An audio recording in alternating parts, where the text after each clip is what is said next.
What is up, everybody? Welcome to Anime on Draft episode 156. 156. Thank you, Alec. I'm Rolando, joined this week by the aforementioned. Yes. Depending on where you're from. Yes. As I mentioned before, Alec and Mark and Drew are joining this week. Hello. We're here. A full house. We're here. Full house. As some would say. Ooh, some might say. As some might say. The gang's all here. Exactly. Oh, God. The gang. All right. Big bottles. While Alec pours that beer, I will introduce that beer that he has, which I have as well. That is the Framboise, the Lindemans Framboise Raspberry Lambic beer. It is a lambic. And Drew, you have the strawberry version. Strawberry. Strawberry. And then Mark, what do you have? You have a different sour ale. I couldn't find it. I'm sad. I have the Omegang Pale Sour. It's a mixed fermented sour beer. Oh, that looks pretty good though. Yeah. It's actually pretty good. Never Very different, disappointed with Omegangs. Never. Like wild or sour ales. Oh my god. I had the. Wait, which one did you get? It's the what? Pale Sour. Pale sour. Oh. This one. Yeah, I had This the one. Rosetta the other day. That one was pretty good. Yeah, see, I tried to find that one too. They didn't have it. Oh, well. Sucks. Unfortunate. I know. Sucks to you. Oh, My wah, guy. wah, wah, wah. Well, this week we have our Orishiri segment covering episode 8 of both Mawaru Penguin Drum and Shin Sekai Yori. Oh, it's episode 8? I'm just kidding. Oh, I'm like, wait, what? Yes, it is. Yeah, last week was All 7. week. We also have the finale of Yesterday Otate, Thank and God. yeah, I have another name for it that we'll discuss later. And then current airing shows, Tower of God, Kaguya-sama season 2, and all of that jazz. There were a few finales that we'll kind of touch on this week as well. And then in news later, we've got more delays and new anime announcements for next year. With all the But- delays, it's hard to keep track of what's a finale. I'm like, oh, that is the last episode. Yeah. Oops. I feel like a lot of the shows that ended up delaying in the beginning or middle of the season just said, fuck it. We're not We're gonna. done. Yeah. Because there were shows that I think they just straight canceled. They just canceled production. Pretty sure like Apara Rodman was like one of them. It's like that just kind of disappeared. Yeah. Shokugeki. It's not being a show. Shokugeki said they were just like, all right, we're just gonna run it back next next season. Yeah. Couple others like that. Yeah, it's kind of sad. Yeah.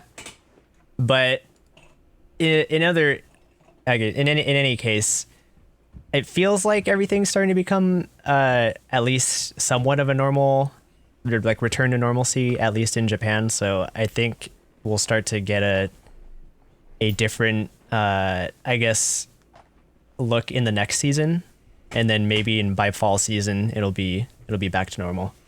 Yeah, I think so too. Well, anyways, now that we've got these beers in hand, why don't we go ahead and drink them and go into our Orishiri? So this week we're obviously starting with Mawaru Penguin Drum, so let's get into it.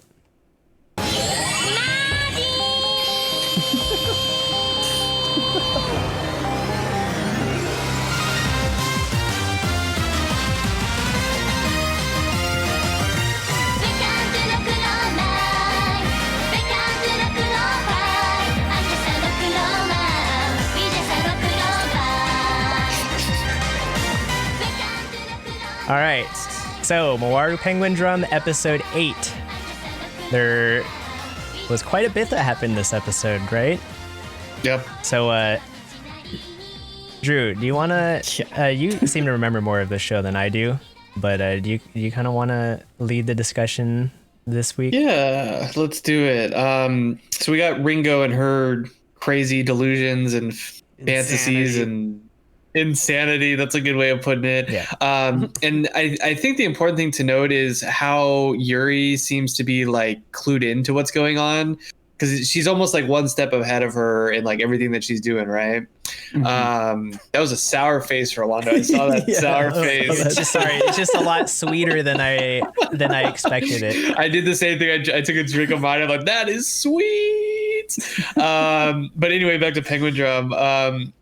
It seems like Yuri's like one step ahead of Ringo in just about everything that she does. You know, we think we're gonna get like this really awkward first scene where Ringo's creeping through the house and then undoes her dress, and here I am, and there's nobody there. Probably, thankfully. But he's like, "Oh yeah, I stayed over at our new apartment that we're staying together." And so it's like just one more tick against Ringo. She's like, I can't get to him. He's just like one step ahead of me. I just want to know why there were Mhm. stuffed things in his bed. To trick her. Mhm. Yeah, to trick her, but why? He's just like, yeah, I'm sleeping there, like casually. He It was didn't. Yuri. No, he didn't do Yeah, I it. don't think She he did, she no. did it That was because Yuri. she knows. I was Yeah. gonna say, was it Yuri? Yeah, it's Yeah. just weird. I put this note here. M maybe for maternity in Ringo's mind, but it's a little more scandalous than that. She doses him and attempts to like rape him and Yep. almost succeeded. If our boy Shoma wasn't there, Didn't I wake probably would have succeeded. Didn't wake up. There's a early. lot of weirdness kind of going on.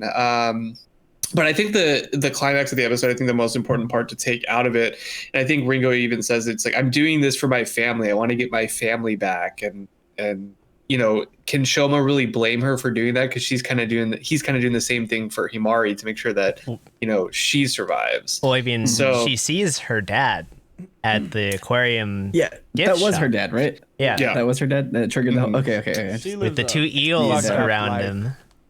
The two Yeah. eels. Yeah, it's she does have a fucked up life, and Yeah, right? you kind of, she's crazy, but you do kind of feel bad for her, right? Like the one thing she wishes for is that her and her family all live together in harmony, but it's like her dad left her mom, her older sister died, the mom is like Kind of never full of around shit. anymore. It's just like there's a lot of chaos in her life, and she wants that stability that she thinks the diary is going to give her, but clearly that's not happening. So she's kind of sent into this spiral of nonsense, and it all kind of leads up to the very end where the notebook gets thrown out into the rain. She grabs it, and motorcycle Chan comes over and rips half of it away from her, and so it's like half of her life is ripped out of her hands at that point. So there's a lot going on in this episode. I don't necessarily know if there's like too much to like dig in deep, because it was kind of like right out in front of you in this episode. But Rolando, it looks like you had some imagery that you wanted to kind of talk about in terms of that diary. I think before we go into that, I want to keep touching on that idea you're saying, or not the idea, but like your opinion on Ringo, and I want to see what Mark and Alec think about it, because they do kind of paint Ringo as like this crazy stalker, and even Shoma calls her, or says she has a black heart, and like that really affects her, and like you can see like throughout that you scene. don't know me. Yeah, You don't know like my life. it's just My business. because it's interesting. She thinks that becoming her lost sister, her past or her deceased sister, is gonna fix her family, and that's like there's clearly something wrong with her that Yeah. she thinks that doing that will suddenly fix everything. So like I kind of wanted to get your both of your opinions as like having seen this for the first time. Like what do you think about Ringo? Not the Beatle. The worst of the Beatles. The apple. She is insane. I guess I'll start with that. I would definitely say there's like nothing she could do or something that could happen that wouldn't make me think that she's a little bit off in the head. But yeah, like I said earlier, she lives a fucked life. I mean, it's not ever a good situation, I think, for a child who's gone through like a divorce of her parents and like had her older sister die, and that's why they divorced, to then be chilling in an aquarium just to like gain perspective, to then see her dad proposing to another woman while she's trying her best to bring the family together, even if it is a misguided attempt with this fate book that isn't actually a fate book. It's just like, that's tragic. I feel like that's actually like a good tragedy story. But she's still insane. That's kind of what I think about her. Fair. Yeah, I was just gonna say Ringo is a tragic character. It's like we do and like laugh about like how insane and crazy the antics that she does, and the lengths that she'll go in order to try to get Tabuki. But it is pretty sad. Like, yeah, seeing her make all these decisions because she's trying to bring back her family. It's man, like I kind of feel bad for her, but then I kind of don't. I think I don't feel bad mainly because I feel like she's sort of absorbed in this like self disillusionment. Like she just keeps bringing upon like these like, you know, bad things that are happening to her and her family because like she is trying to lead a different life. And I think it's just like kind of just she's like stuck in this cycle. And then yeah, of course it's like when Yuri is sort of, you know, one step ahead of her, of course she's going to start resorting to drastic measures like essentially trying to raid Tabuki. And it's like you don't want, yeah, you don't. His name is Tabuki, right? Yeah. You don't want her to make these decisions, but it's like I know that she feels like she has to. But yeah, thank God that Shoma was there because otherwise it's like you know, like once she goes like past that point, would she be happy with herself? And like, what is her final like end game? Right. Like, well, what is it going to end to her, or what is it going to mean to her in the end? I think is probably the biggest thing that I'm like concerned about for Ringo.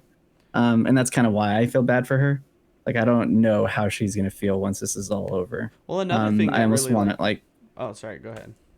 Yeah, I almost want her to just, you know, end up getting hurt by this in order to heal faster rather than make some sort of mistake and then regret it later, you know?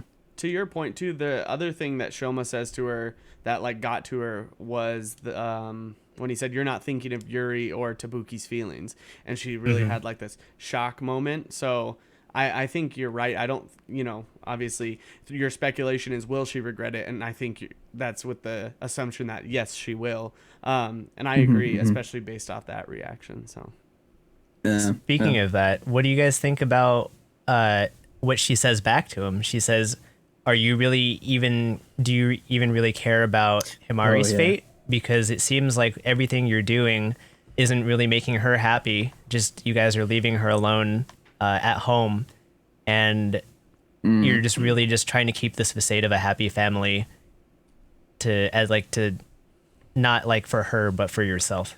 I mean, he's not doing as bad as she is, so I'm just saying nothing they're doing is as bad as anything Ringo's done. So right. Yeah, that hurt me when she said that. I was like, oh, ouch. Like he's out here risking his life by being with her and then like trying to get that, you know, what he thinks is the penguin drum.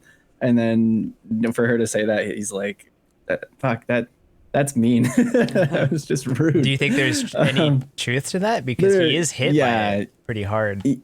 Yeah, I think so. I think it's mainly because like he would rather spend that time with Himari, since it's like, you know, she's sort of on borrowed time, I guess. And like we don't know how long or if getting the penguin drum is like going to completely fix her or what. It's like if I were in his situation, sure I would want to like spend time with her instead, but he's out there running around with Ringo and stopping her from, you know, committing the crazy, committing crimes. Yeah. I mean, he's also misguided, I guess, because we don't know if this alien thing is telling the truth or not. And he could actively, you know, actually believe like this is gonna save her, and it's not a facade of him trying to find a happy family. It's him trying to save it, I guess, as opposed to like pretend everything's fine. He's only pretending for her so she doesn't get freaked out, I feel like. But yeah, who knows, man? Who knows? It's good to see like what you guys think about the show and like Ringo as a character, because she is very she's an interesting character to say the least, right? She's different. But yeah, going back to what Drew mentioned earlier, so there's the imagery on Ringo's diary, and this is something I just noticed this episode. I don't know why it took this long for me, at least, to realize this, but her diary actually has a lot of imagery of like the story of Otohime. So if you're not familiar with the Japanese folklore, the story of Otohime is from the fucking, is it Urashima Taro, or I can't remember like the full name of the actual folklore, but he stumbles upon a small synopsis. He stumbles upon a bunch of kids torturing, like beating up a sea turtle, stops them. The sea turtle thanks him, goes back to the sea. He gets sent for back by another sea turtle and says that the turtle he saved, oh, my camera went out, sorry. Bye. The turtle he saved was actually the daughter of like the Lord of the Sea. And so and then there's before we go into the rest of the folktale, it's just like stuff that happens. He goes down there, gets a box and all this stuff. But mainly the imagery on the diary itself, it shows like the two eels that we've been seeing, like at least in Ringo's side, like the eels that are like attacking her father and like kind of taking him away. It's a similar imagery because like there's the young girl and like her father is kind of like taken by her, like kind of enthralled, and it's taken away from her family. And that's kind of similar to what happens to Taro in the folklore, because he's taken away to the palace, the dragon palace. So the eels are kind of like, I guess you could say, sea dragons. So that's the imagery on the front of the diary with like the palace in the middle. And then on the back of it is the image of the turtle on the back of the diary. So if you think about her father being the one that's taken away, and in the actual folklore, like Taro is taken away, and then when he gets back to see his ailing mother, 300 years had passed. So like this is somewhat symbolic of like what's going on there. Like her dad is like gone with Ringo, and we're probably not going to see him in her life, like essentially like ever again, right? That's kind of like the idea we're getting. So I just especially that's the way that it seems that she feels too. It's like she could already sense that happening when she had lunch with him, and then like she already felt like, you know, that relationship was dying, and like, you know, he was moving further away, and it's like now he's actually like, she's seeing him actually being taken away, like, you know, in many different ways. And absolutely, I feel like we may not see him very much, or she may not see him very much after that. Yep. Or Ringo. Yeah. Big yikes. Big yikes. Yeah. Well, anything else from Penguin Drum? Drew, do you have any other? Yeah, I wanted to ask the guys what you think of Yuri's character, because we kind of get bits and pieces of her kind of all over the place, but do you think she's like malicious in all this, or do you think Oh no. We lost Mark. Oh no. Hang on. I just see this light up at the side of the screen. Hang on. There goes Mark. Okay, He's Mark's dead. No. Okay, start your I've been camera. kicked. Start your camera. You kicked Mark out. Yeah, I was trying to I've mute been everyone because kicked. we were getting echo. Because we didn't have everyone mute. Okay, we're back. We're good. We're good. We're good. Sorry, Mark. Sorry. My face. I was like, oh. What did I I've do? been kicked. There he goes. You have nothing to add. Thank you. Goodbye. I would like to see what Mark has to say and then just kick him out. You're See ya. done, See ya. kid. See it. But just your thoughts on Yuri's character. Do you think she like I guess just what do you think? What do you think? Pretty fabulous, Max. Pretty That's fabulous, true. Max. I just want Can't go wrong with that. Can't go Yes. wrong with that. I mean, I Sorry. don't necessarily dislike her character. I think she has a lot of I was gonna say ulterior motives. I guess. I don't really know if she But does does or she? not. It just Yeah. just seems like that. Like it seems like she has a lot going on. I feel like Because, I mean, somehow not- she's well, for attached one, to she- redhead with the slingshot. The yeah, I mean maybe. Well, it's kind of hard to tell because in the intro, like we see her separated like from them, but she's like apparently she's in the intro or the OP like pretty often. I'm still not sure like what role she plays in like the greater scheme of things, but I feel like she is going to play a role in Which one? probably Yuri. Yuri? Okay. Yuri. Yeah. Yeah. I really don't know. I don't know. I feel like I don't really have like a beat on her character. I think that she's kind of mysterious at this point, but like obviously scheming and smart. So I don't know. Yeah. I don't dislike her either. I think she's, like Mark said, scheming and an intelligent character. But I don't know why I have some weird feeling that she's like connected to that other group with the Black Penguin. Even though we have nothing to indicate it, she just, she seems like it. Biker chick. Yeah, the one with the slingshot, the redhead that shoots people with the penguin bullets, Yeah, makes them lose their memories. Penguin balls. she Penguin does. balls. Yeah.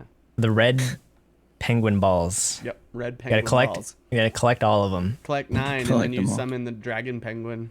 Yeah. Make any wish you want. Peng Bring Momoko Pengron. back. Momoka? Penguin. Pangaron. Okay.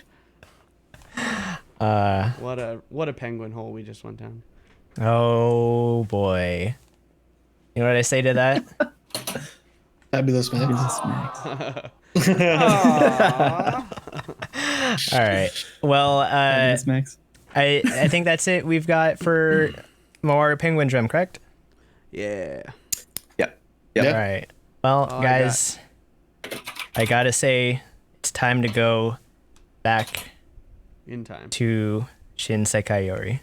Okie dokie. Is he gonna do it? He's gonna do it.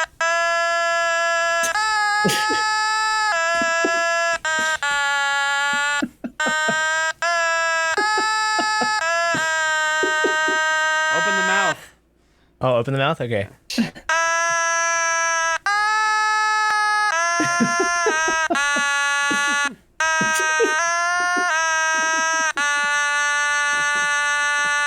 All right, that's the call to go back home.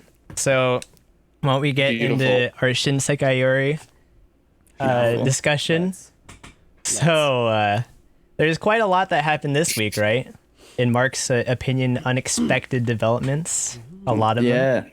Yeah. Yeah. So, Yep.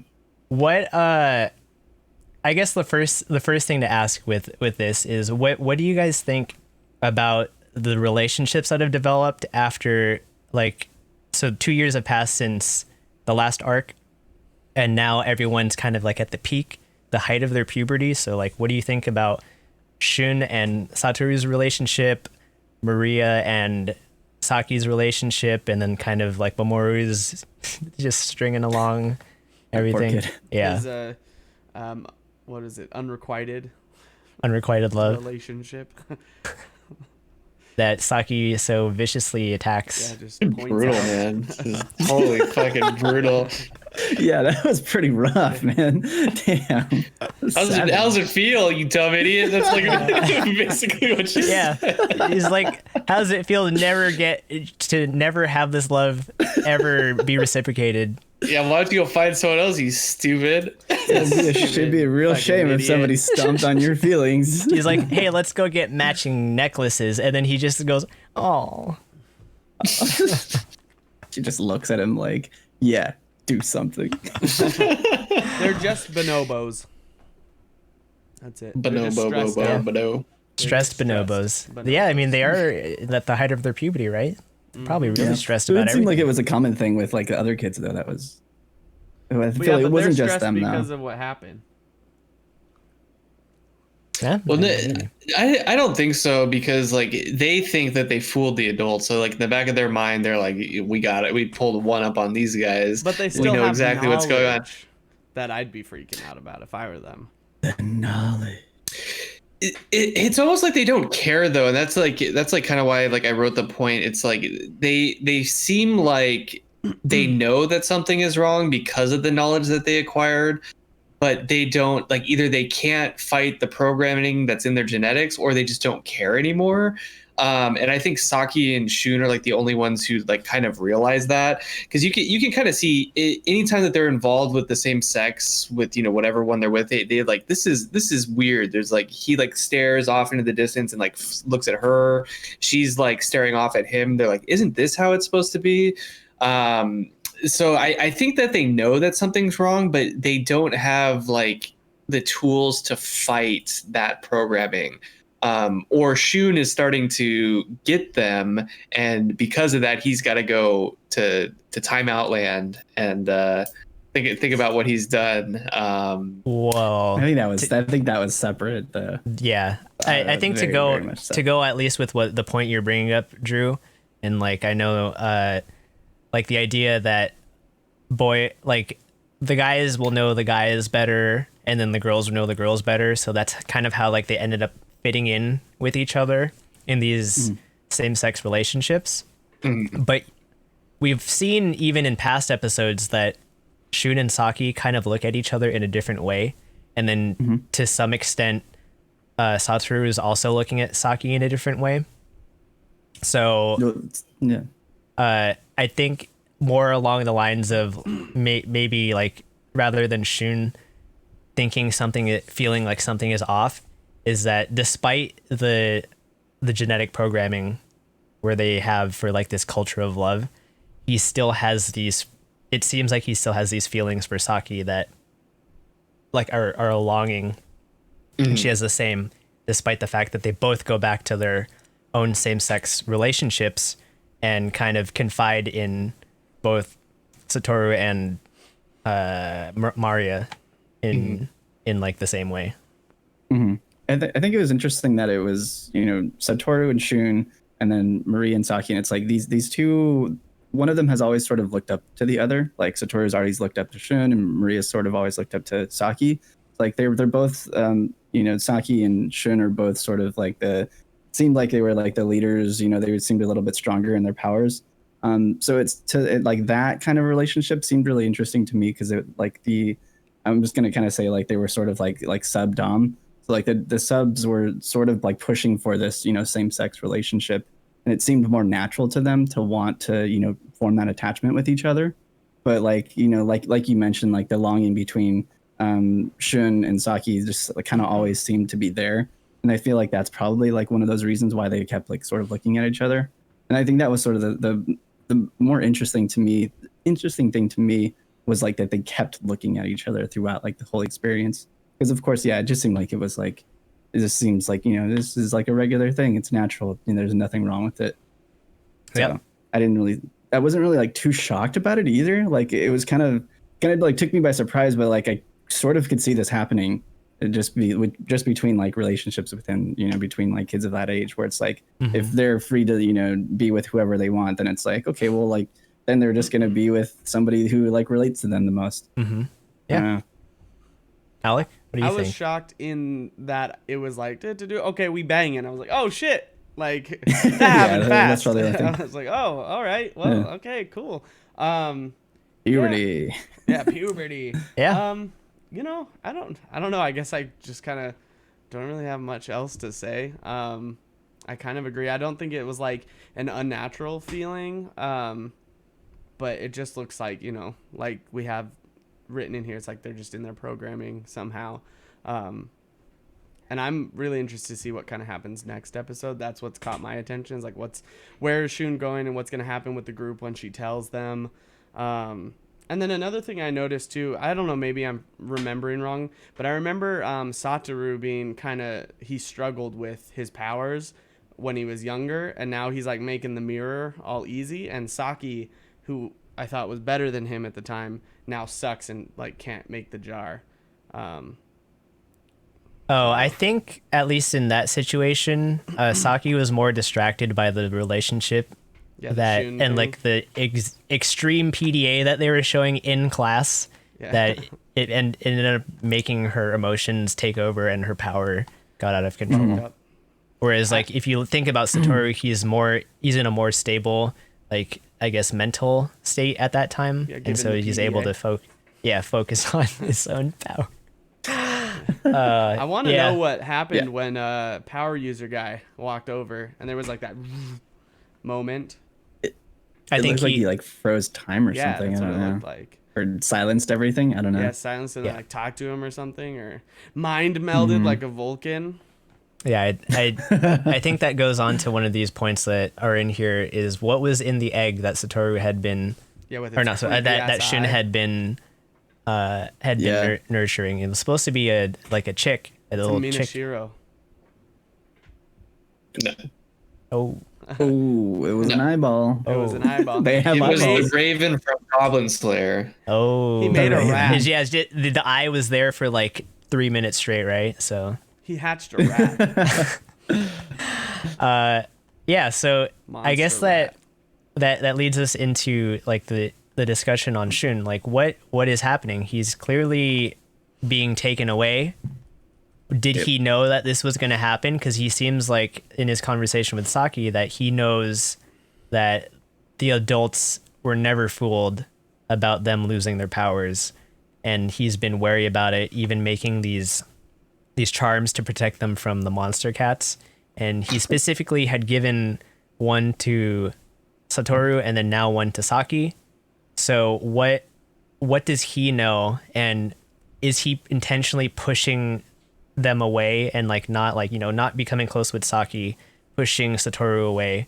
Is he intentionally doing this or what, or not? What does he know? It feels to me like he's doing it intentionally, and just from looking at the preview of the NECA episode, they hint like pretty heavily that he's not coming back anymore. So it makes sense that he's like, all right, you know, take me as your sacrifice. The others don't know what's going on. You know, I'm the one that you want. Just take me out of the picture, and they'll forget or whatever. Yeah. It feels like that's what's happening. Yeah, I At don't least think he from had my a choice. perspective. Yeah. And I think it becomes obvious when the power user guy comes in, like whatever interaction happened within them. I think that was like the catalyst to be like, all right, he's become either too powerful or too knowing. Like, let's get rid of all of them. And he's like, no, maybe they don't know anything, so just take me instead. Because he gets that like really like weird like grin on his face too. Like Yeah. after, and it was like super creepy. He's like, I kind of know like what you're about, sort of deal. But I don't know. We'll see what ends up happening. That's my gut feeling for it, though. I hate a creepy face. Does this like bring anything to mind what we've seen so far in the show? Yeah, I want to Never watch really this seen again and see if the kid who like story. also pushed back like with his powers against Saki, and he also disappeared earlier. I kind of have a feeling that might be sort of what's happening right now.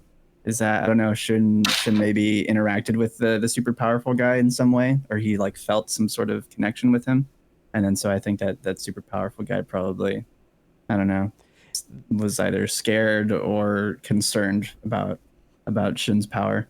It made me Alec? think of that story at the one of the earlier episodes. Like the what is it? The tale that they read in class to scare them. It About the reminded me of karmic that demon? kid. Yeah, the karmic demon Karmic. kid. It reminded me of that kid. Like, I don't know. Mm. That's what I thought of. That's very Given- interesting. Do you remember who was Yeah. reading that story? Was it Shun? It was. Sure was. Oh shit. Yeah, Oh, you got some good brain activity in there, Alec, making these connections. Oh, Yeah, they're gonna come Neurons after are you now. firing. The neurons are firing. When I go to sleep, I see blue lights everywhere. Beautiful. So yeah, I think you're definitely onto something there, Alec. We'll definitely see it in the next episode. So I guess the last thing we've got here is animation was so bad this episode, LOL. So it was pretty bad. This There was one scene that I like actively questioned. I'm like, why would you do this? And it's like her standing on top of the hill and literally nothing is moving, and she's drawn like so poorly. And then after like maybe 10 seconds of showing it, then they showed like breeze going and like the flowers in the foreground were like moving, and there was like literally white lines that they drew up to like show like the grass moving. Like, this is pretty suspect. Oh, there was just even moments where they're hardly moving and like her body is like deforming as she's moving. Yeah. Yeah, it had some moments that It was kind of wasn't- distracting. They make up for it with the story was. though. Luckily. Yeah.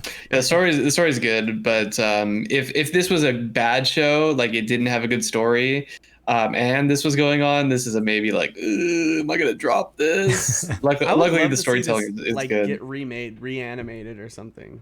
That would. Be I'm good. sure the Blu-rays fixed Fixed stuff. fixed the animation, yeah. Yeah. Time to get the Blu-rays Hmm. and see. Maybe. Poggers. Maybe if you like it. So yeah. far. So I think that wraps up our discussion on our 2 Orishiri shows this season. There's a lot of shiz. You got Shin, Satoru, Sho, Saki. All right, a lot of S's. So Shush, shush, shush, shush, shush. shush, shush, shush, shush. All right, let's move on from the sachets to our non-sachets. We've got our beer. So Beer. we've got the framboise lambic, the peach lambic, and what was yours called again, Mark? No, mine's How's that? strawberry. You fool. Oh, you sorry. fool. Not the Pale peach, strawberry. the strawberry lambic. Pale and strawberry. The I don't even remember what your beer was called, Mark. Pale sour. Pale Pale sour. sour. Gang. All right, oh my Pale gang. Let's start with that, Sanzi. Mark. So, Yeah, what, let's what? talk How's about your Mars. beer? This is interesting. It really reminds me of the Petrus. It's like got like it's like pretty effervescent. Like right up the Bubbly. nose. It's like really bubbly. Yeah, but it's actually really refreshing. There's like not like a whole lot of flavor going on though. I think that's probably just because of that. It's like mainly just like kind of malty. So I'm not quite sure how I feel about this. Like it's good, it's tasty, but I don't really get a whole lot out of it. Besides just like malt and sourness. Malty I don't sour. know. Malty sour.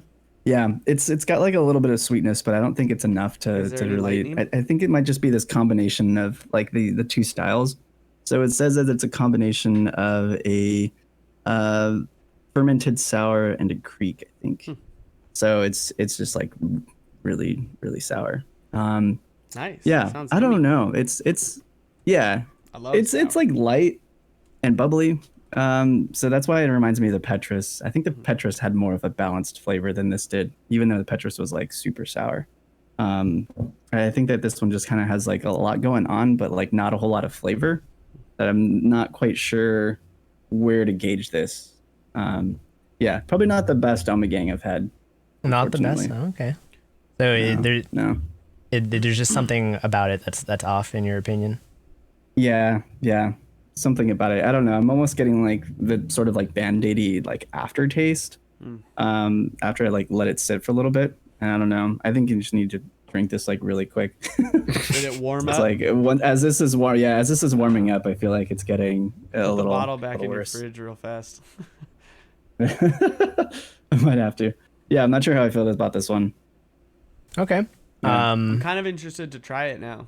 I am too actually. I'll bring it this weekend. Or I'll bring it to you guys. Yeah, Polgars. Yeah. Oh, girl. All right. Drew, you have a different flavor than Alec and I have. What do you think of the strawberry lambic? I remember why I don't drink lambics anymore, because they are like sickeningly sweet. And it's like, it's not like artificial sweetness. It's just like very, very sweet. And I already have a headache from it. It's like when you drink wine and like all the tannins like give you like a bad headache and a bad hangover. I'm already getting that from like the super sweetness of this thing. I think it's just because I'm not used to eating like super, super sweet things, but man, I have a raging headache already, like right in the front of my head. Water. Overall the taste is decent. It's these lambics, you never get like this an artificial fruit flavor. It's just like the real thing, which is really good about it. I think I enjoy the apple better just because it has like a little sour, it's like green apple, so like sour notes to it that kind of cut through the sweetness. This is just like straight up sweet strawberry with like alcohol flavor. is what it tastes like to me. It's not bad, but not a fan of big headache guy. So it always these like super. It's like champagne too. It's like the super bubbly, sort of like sweeter, like winey kind of drinks. Dessert wine. Give me a dessert wine, yeah. Like prosecco and things like that. They all give me a headache. So this is no exception. Riesling. It's been a while since I did one of these though, and I thought maybe I would be okay, but man, my temples are just pounding. I feel like the strawberry sounds a lot sweeter too than the apple, and at least for me, the raspberry. It's very sweet. I've had the raspberry before, and the tartness helps it for sure, at least in my mind. This is just like strawberry. It's like intense strawberry. Well, it is strawberry juice, right? That's added in there. Yeah. That sounds I feel like that'd be peach. a common thing. I had the peach not last weekend, a couple days ago. Well, actually, yeah, last weekend. So, and that one is super, super sweet. It just tastes like someone squeezed out a peach. And then we're like, let's throw something in to try and make it tart, but then it's not. And it was a little bit sickeningly sweet as well. It didn't have the same kind of balance that at least the raspberry and green apple ones do have. Yeah, and I feel like raspberry and apple have that tartness that Drew was mentioning that kind of help balance out the sweetness. Mm-hmm. Well, like, I guess to continue on with the conversation on the raspberry lambic, this is definitely more tart. I did pucker up on that first sip because it was way sweeter than I expected it to be. Mm-hmm. And it does remind me of a dessert wine, kind of like what Drew was saying. You know, dessert wines that have like a very fruity, sweet flavor to it, but it's not as like, it doesn't have that alcohol, like tanniny flavor that you get from like the oak barrel aging. And so it's just like juice to me, like carbonated juice is kind of what this tastes like. Yeah, I mean, yeah, mine's similar. There isn't really, I don't know, much more than kind of carbonated juice, but I like it. I don't get an alcohol flavor. I've had it before too. Yeah, I was gonna say, does yours have like the kind of like strong, like the alcohol flavor to me is like at the very end, in the back. Just very slight. Mine doesn't really. I don't taste it, but different palates. I get at the end. I just get tart, kind of, coating my tongue. But I love this beer. This is definitely the type of beer that if you don't like hops, this is one to get. If you don't like very strong beers, this is one to get. And then if you're like honestly a fan of just fruit juices and like that kind of sweetness, or something. Yeah, ciders, this is like right up your alley. Ciders. Yeah. Like even ciders, I feel like are on the it's a little similar on amount that. of sweetness as this. Like if you have a strongbow or another like hard I've cider. used this as actually a beer to suggest to more than a few people who are trying to like, I want to try a beer, but I don't want it to be an IPA or they like fruity things. So I'm like, well, try this. It's a beer. It's not going to really taste like beer, but if you're ever out and you want to have a beer, here you go. And it's usually pretty It's popular. definitely It's a not really good, like, taste like beer. Yeah. entry level beer. It's not too strong, so you won't really get a hangover. So No, and like for me, I took another sip. At the back end, I don't get alcohol. I get like, the bitterness of like an apple peel. That's what I get at the very end, like that kind of rind bitterness. yep. Yeah. But it is very sweet, like a cider. That's kind of what I put. I put the smell was like fruity, sweet, and cidery. It smells kind of tart as well. And then for the taste, I put tart, raspberry, kind of appley scent. And then it's just, it's got like a bitter, tart, sweet, carbonated mouthfeel. And that's kind of all it was in a nutshell to me. Ha ha Cool. ha. Ha ha ha. All right. Oh. Well, going back to our ratings. So, Mark, what is your verdict on the pale sour? The pale sour. Pale. Yeah, I'm not sure. It's like I keep getting these like weird, like I get like one swig that is like super sour, and then I get another swig that's like really sweet. It's like I'm like not sure how I feel about this like mix of like sweet and sour.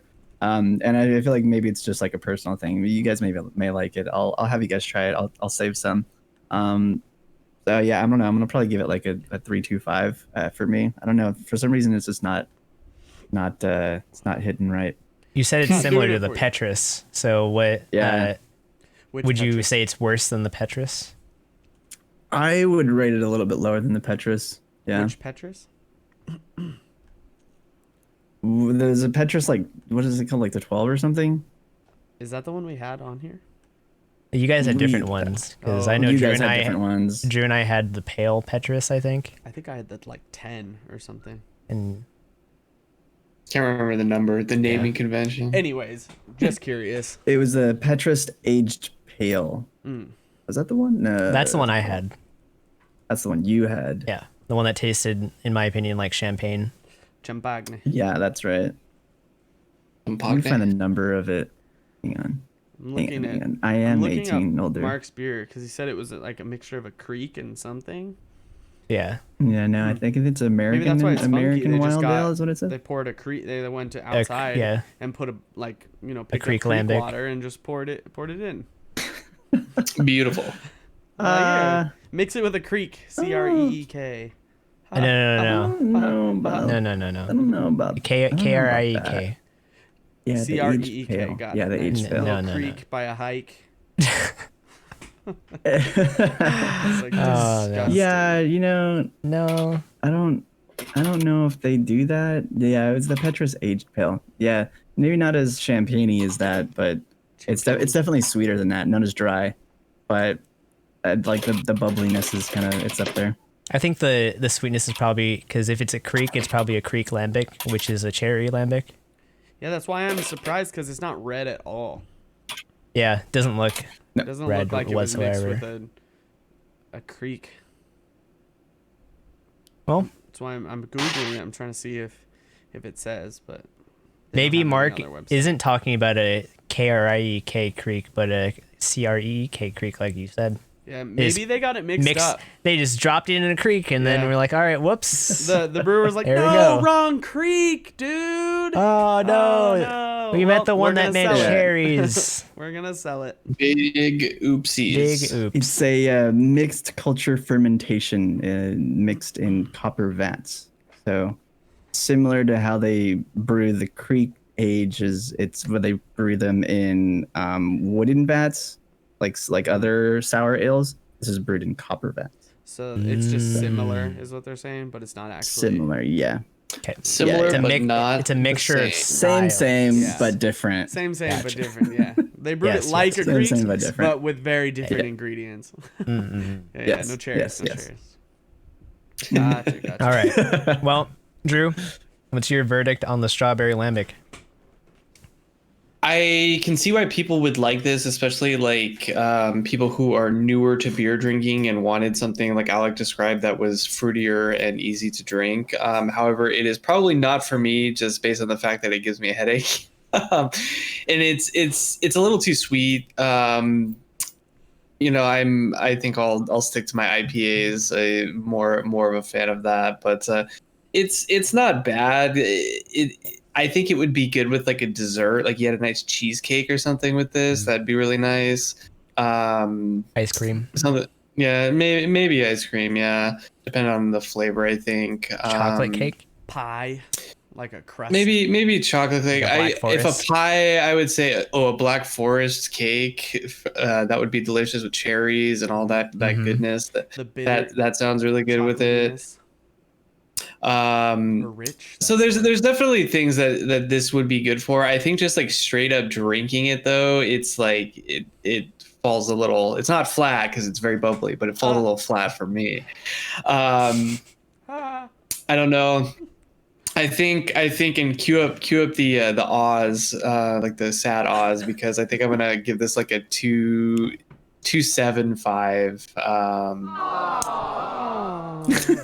Yeah, a little bit better than halfway, but it like has its place. But for me, it's not my favorite. All right. Alec, what do you think about the framboise? I like it a lot. I've bought this multiple times. I actually quite enjoy it. And then I've always only ever drinking it just by itself. I've never or drunk it by itself. Anyways, I've never eaten anything with it, so I was thinking about today what I would pair it with. I think it would be really good with like a brie, not flavored brie, just straight brie with like cashews. I think You that'd be could good. probably make like a balsamic vinaigrette sort Yeah. of deal with this Put it to on go a on top cheesecake. of the brie. Put Or it a on cheesecake, Yeah. But I feel like this would be That sounds good pretty with good. dessert in general. Just like a good dessert beer, or as dessert itself. Or like you said, pour it over brie if you like reduce it, or just drink it with brie. And then I would want to add. I think I would want to add nuts just for texture and maybe like a little saltiness, because salty sweet I think would be a pretty good combination. And then the brie has to be unflavored, because if you get garlic brie, it's just gonna be disgusting. Oh no. Yeah, I'm just No. I thinking- can see like regular brie with like walnuts or something. or walnuts, that would- pecans. Pecans. Maybe even some like orange blossom honey. Yeah. Sorry, getting fancy. Wow, that is yeah, wait. fancy. Fancy. Well, I kind of agree in terms of the food pairings. That sounds like it would be a good pairing. Cheesecake, like you mentioned, like a drizzle. You could make a drizzle with it, is what I'm thinking, or you just drink it with it. I think Black Forest cake, like with Drew, would be definitely good with this. I just feel like chocolate fudge cake. for my palate, I would want something to kind of contrast how tart and sweet this beer is. And I like in general, I'm not the biggest fan of things that are sweet. So I kind of need something to help balance it out. That's for sure. So Pie Wait, crust. Just straight. what's your rating, Alec? Give it to us. I was gonna say 3.75. All right. That's higher than a 3.5, so Oh, Tasty. I like it. hey. And I've bought it multiple times, so I can't give it below 3.5. Tasty. All right. I'm probably along the lines of like a 3.5. Like it's a good beer, and I can recommend it to multiple people that are not fans of the more bitterness of beer. Anything that is like a good maybe gateway.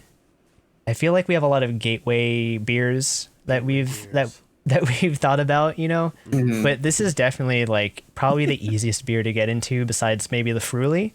The Fruity might even Fruity. actually be Is an easy one. But what- might be slightly harder for people to drink compared to this, but the Fruity is less sweet.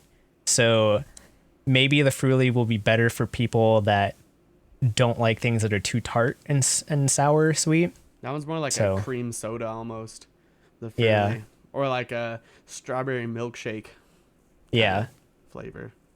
This is definitely like up there in terms of sweetness, and I think like in terms of like what I like to drink, I wouldn't be getting this too often compared to like if I got like something like the raspberry truffaut from Allagash. So it's just That's a I good find beer, that though. beer to be way more balanced in terms of the sweetness and like the That notes beer of is having like a delicious. stout. Yeah. So, Yeah, that's a good one. All right. Cool. all right. Well, moving on from our beers, let's go into our news break. I'm So, gonna turn my AC on. I'll be right back. okay.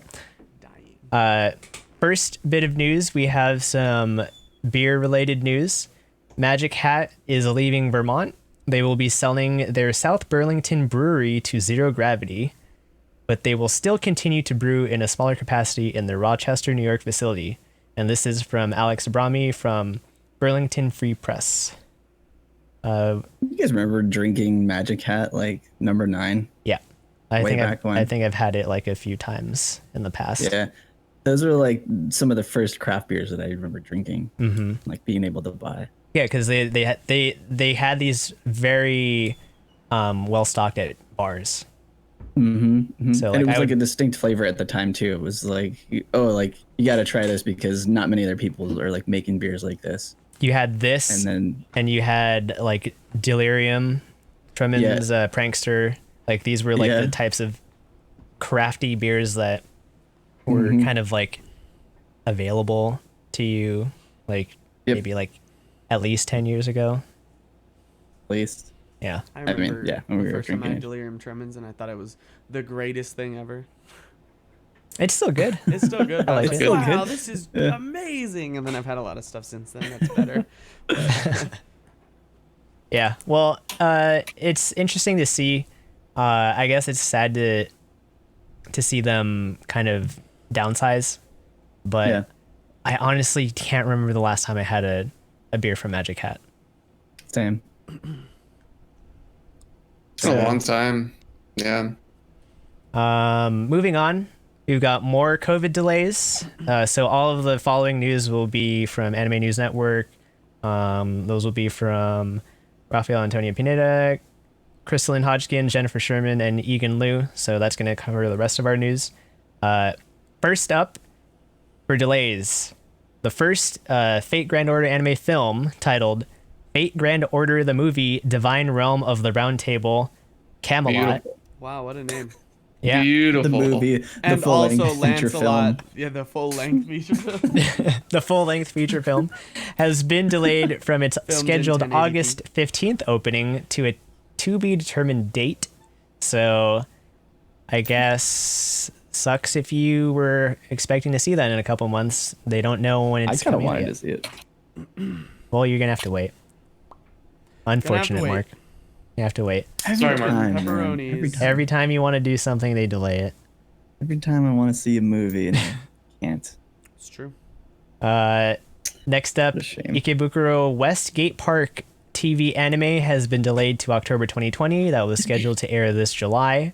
The series adapts Ira Ishida's novel series of the same name. No, series, not Siri, damn it.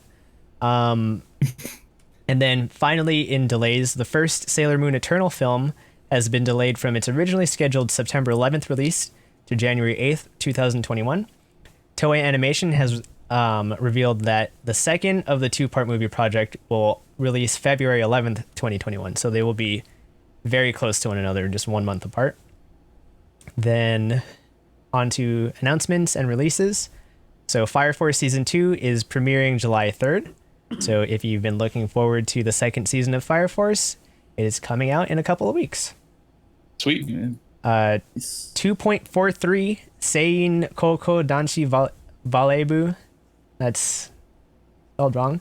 No, that's an A. Sorry. Well,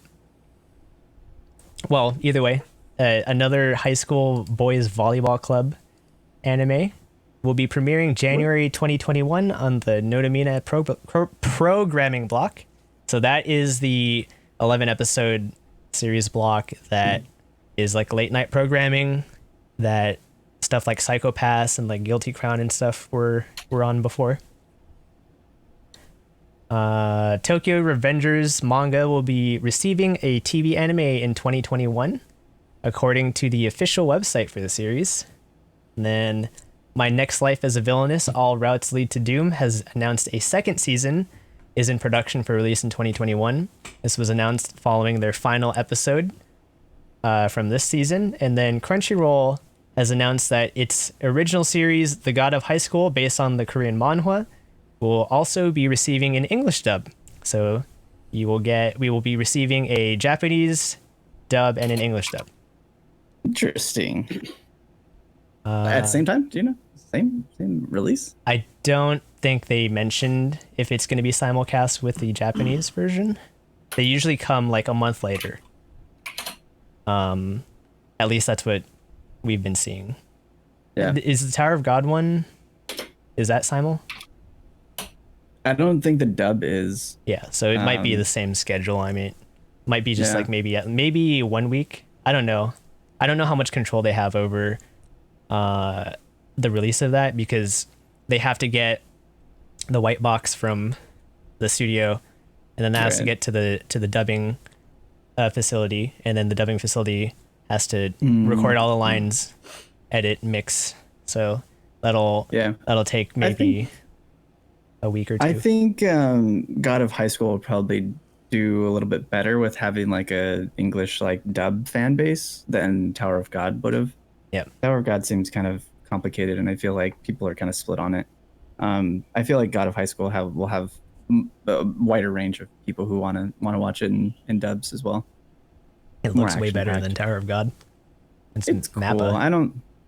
Yeah, I mean Mappa's doing it. I don't know like story wise, but I definitely like action and stuff. It's a lot of fun. Like I told one of the guys in our Discord, or who's here, Irish Goodnight. Yeah, I was like, yeah, it's a fun series. It's definitely fun to watch.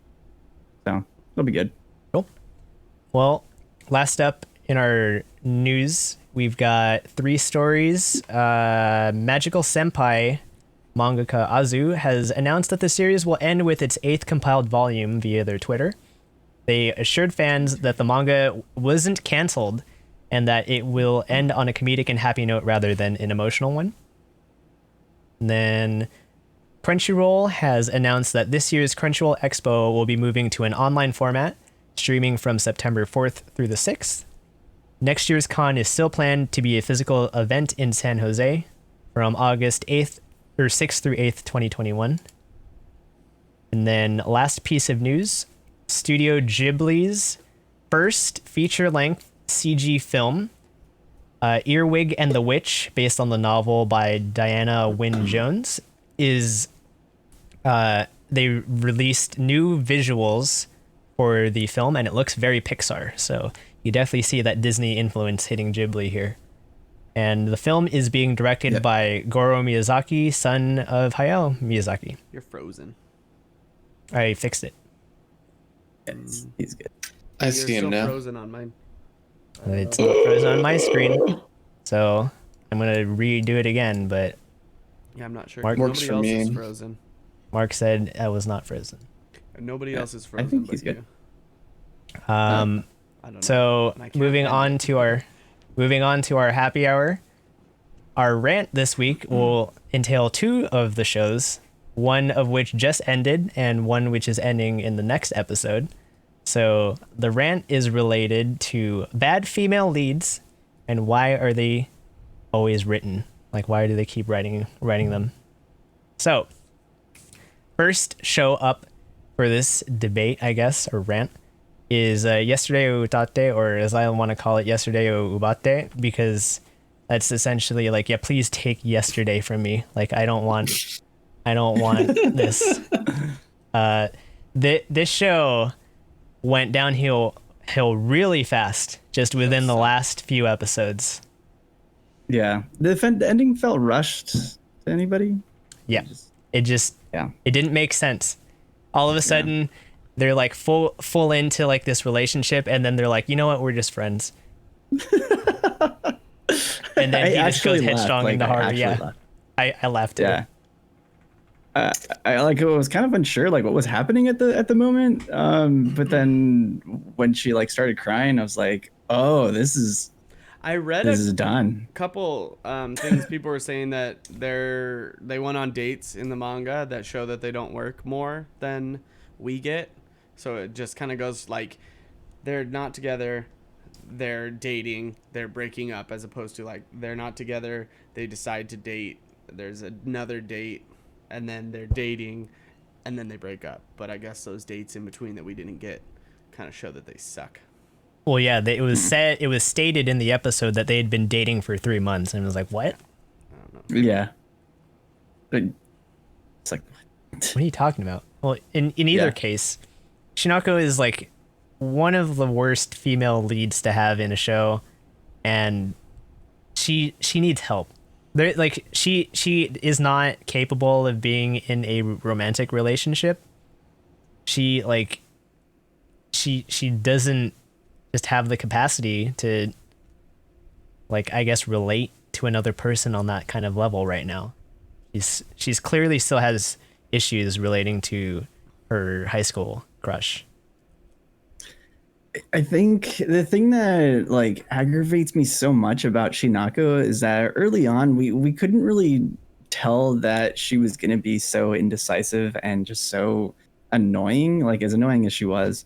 And it's like early on, we all like made these comments about this is like a very adult centered like drama and like romance. It's like they feel like similar and they're like saying things that seem real.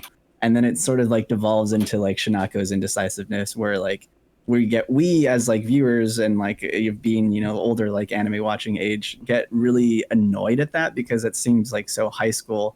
And it's like, yet we're seeing that happen in Shinako. And it's like, it's so aggravating because it's like, we start getting these like really annoying things that Shinako says and does. And she doesn't face people. She doesn't talk about things. And it's so aggravating. And I don't know. I find it annoying. And I feel like that's the reason why I don't like her as a character. And it's like, what makes it worse is that we didn't know that this was going to happen early on. Yeah. And then in the end, like what ends up happening between her and Uozumi just seems like it seems cheap. Yeah. Almost. It more feels like because she was that way, it made, like, I know Uozumi said he doesn't feel like it's not her fault. It's like something like he thinks it's like a two-way street. But at the same time, she never really made him feel comfortable. So I can't really say that. I can't deny that he probably has a part in the relationship not working, but she has like probably 95% of the blame for it, because she was like always kind of pushing him away and keeping him at a distance. And honestly, I'm really glad that he broke it off, because like that's a toxic relationship to be in, especially for someone like him who has a lot of difficulties even just like dealing with himself just in terms of being comfortable around the opposite sex. Like I think Claire, like they're not at the same, I guess, point in their lives, both emotionally and maybe just relate like maturity wise. So I think I think they're like better off. Absolutely. It's like I could kind of tell that this was going to happen. But it's like, then again, I want to be happy for them and that they finally found their relationship with each other after 11 episodes. But for them to just end it after all of that, pacing. I don't know. It's not that surprising. Yeah. The pacing again. It's like, it's not that surprising, but where is all this in between shit? Yep. We were supposed to infer, I guess. I guess they also deleted a whole character that was in the manga that was supposed to be the development for Ro. Like he was supposed to have like this girlfriend or something. Oh, really? Yeah. Mm-hmm. Well, there was a couple, there's 6 like short episodes. They're like 2 minutes long. But apparently like they don't have much going on in them either. It's just one of them is like a Christmas scene where Haru that I watched. Haru goes and delivers milk or coffee to some people in a Santa costume, and then she sees the guy she calls Kuma. What's his name? Izumi or something? Kujo? He goes to visit Kyoko at the milk bar. Oh, okay. And then like that's it. So I don't know if they have more development in those side stories or not, but having 6, 2-minute long side stories doesn't seem like it would be enough to equate to even giving us a spark of some sort of development in between. Nope, not at all. Yeah. What do you guys think about Ro? He's obviously like he's like super entitled. He thinks he's like this relationship should be a guarantee, and he gets all pissy when it wasn't. I don't know. He's not a good character. He never was, because he's seen, at least to me, as like the whiny little brother character, because that's what he is. He has no development, and he started to actually get a little bit of development this episode when he's like with his friends, and it seems like he was like kind of moving on. That was like the most that you see him actually develop, and it's a period of like 2 minutes where he's like. He's like, all right, I'll move on. I'll go hang out with my friends. And then it's shattered by Shinako showing up. Yeah. Here I am. Let's just say that I like whatever. Like you've had this infatuation with her forever. like you're probably going to get together with her and you'll have this very odd relationship where she views you as a younger brother and you view her as this weird, like, I guess, embodiment of fucking Japanese fragility. Well, like, She's just like this. and why would you? This housewife that cooks for me and does everything for me because that's just what I want to see. It's like, okay, buddy. She's always been there, and I don't want to Yeah. lose that. Why would you even want to like put yourself in the relationship where it's like I'm filling or taking the place of my brother and that's how she's gonna like kind of think of me at the same time? It's like, why would you even want to subject yourself to that? That just seems like a bad idea to begin with. And then she can't get over the brother, so it's like, who does she actually see me as? Does she see me as my brother, or does she see me as like me for who I am? It seems sounds like awful. it seems like she's like, I never really saw him for like, and I never really gave him a shot. But it's like, are you really gonna give him a shot because you haven't been able to do that this whole time? So good luck.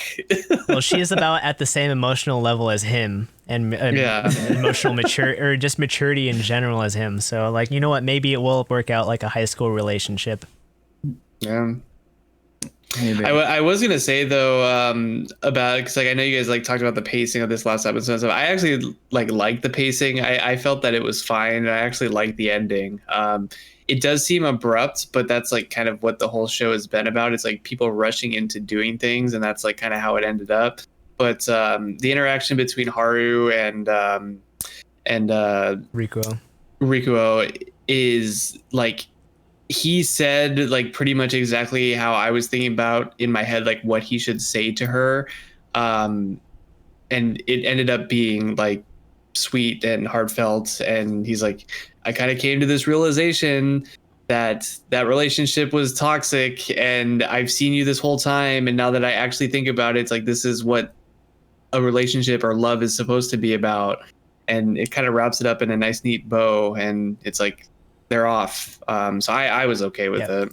I mean, like it's like what you said. So like he had blinders on, always looking at the past. Like he's always looked at Shinako, who's like who he's loved forever or had a crush on forever in the past. And ironically, she's the only one that has had this crush forever that ends up getting it fulfilled, right?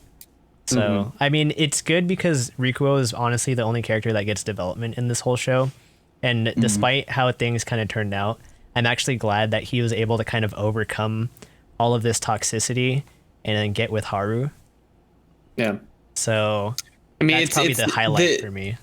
The show could go one of two directions, right? It's like they either keep on the path that they're going and they just have dysfunctional relationships forever, or he gets with Haru. And I think we all kind of knew that that's where it eventually needed to go. Or nobody hates anybody, and they're better off.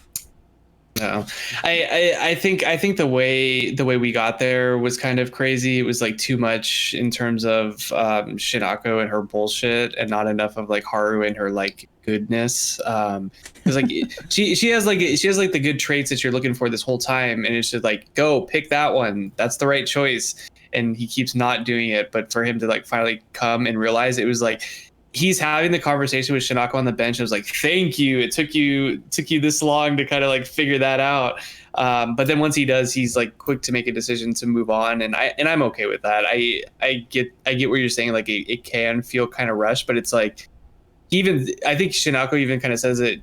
He's like thinking, it's like, do I just do it now? And she's like, yeah, now is the right time to do it. And I agree with it. So like, because if you wait any longer, who knows what's going to happen. So go get your dream girl. Do it in a day or whatever, and you're done. What? Yeah, let's shake on it, friends. Oh yeah. Yeah. Hey, I was like, what is this? Hey, friends. Let's remain friends. Oh, okay, yeah. Slap me 5. That worked so well before. I just knew I knew this was gonna be a breakup scene too, because the way she like answers the phone, she's like, okay.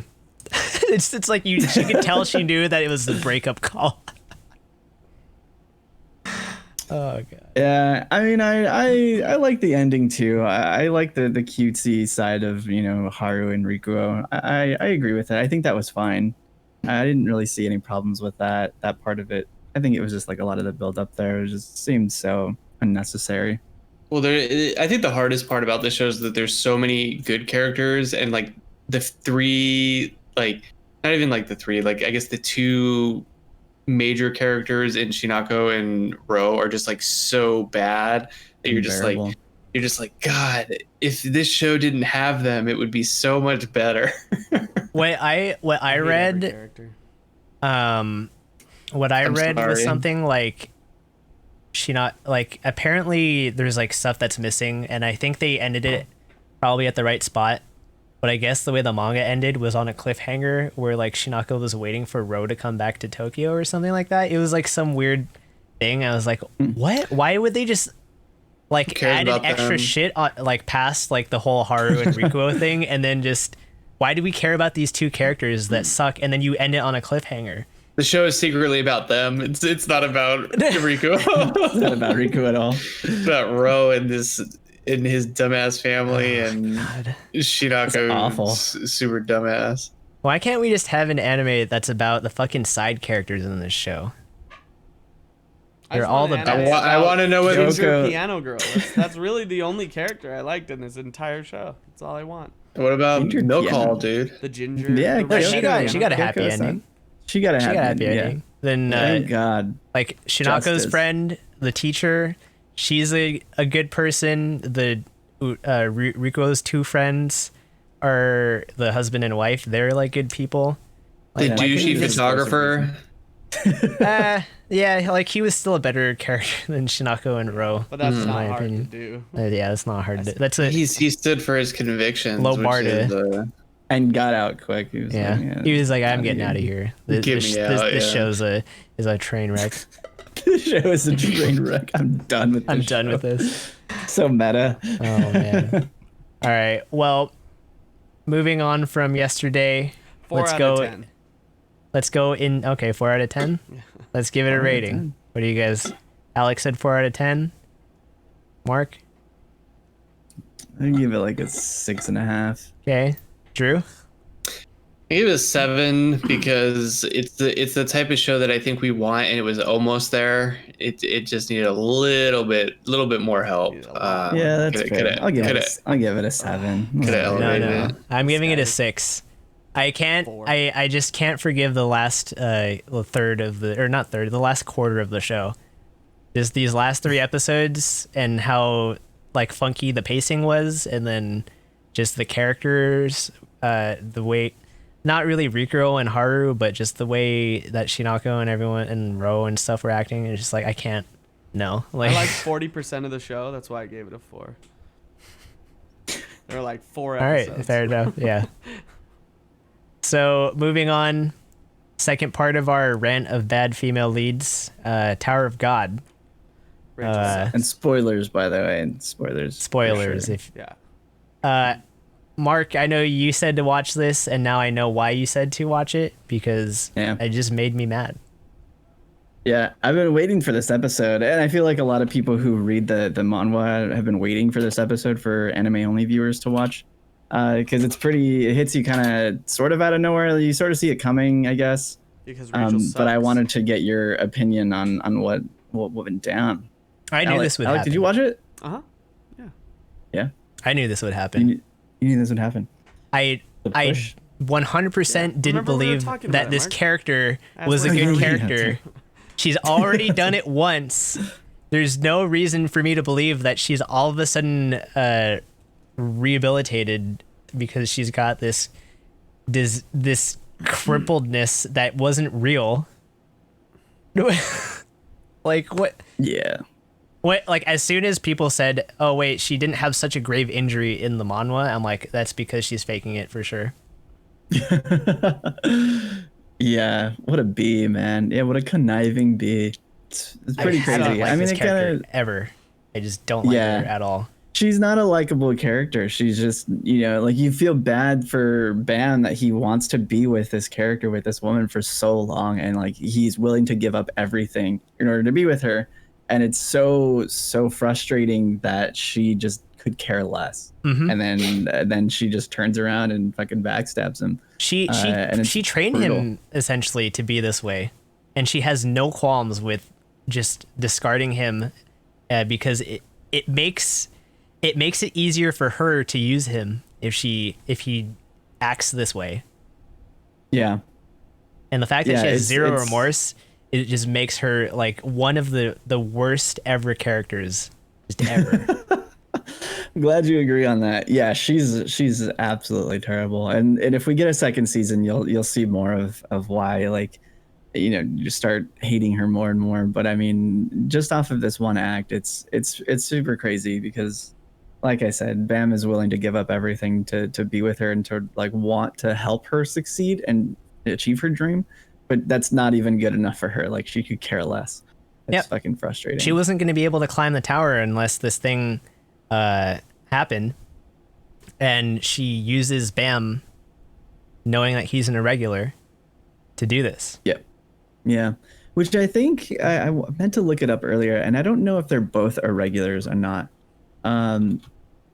Because I think, and I don't know if this is like spoiler for everything, but yeah, I'm not sure if they're both irregulars or if it's just Bam. So Well, we gotta find out. No spoilerinos. yeah, Beyond the Yeah. spoilerinos spoiler that you that. can watch right now if you're watching. yeah. Well, there's a line in the next episode that Rachel says like, he took everything from me, and I feel like it's sort of, and like, I'm sorry I'm bringing it up now, but I feel like that's sort of speaking on like her character and why she feels justified in doing this, because it's like, what has he actually done, and why, you know, does she feel that way? But still, I don't Yeah. think it was the right thing to do. Nope. Did he? A terrible She character. sucks. Yeah. An awful character. Awful Yeah, character. fuck Rachel. Whatever. Yeah. sucks. Fuck this. Like, he took everything from me. Who's worse, her or mine from Shield Hero? Well, at least mine has mental capacity to. No, sorry, not mental capacity. She has no mental capacity, so she is actually just an idiot that is doing things because she's just dumb. Mine is just annoying Yeah. because she's loud and obnoxious and just blindly follows. Rachel's She's evil. also human scum, but Trash. Rachel is like actual conniving human scum. Conniving, evil, and also trash. Yeah.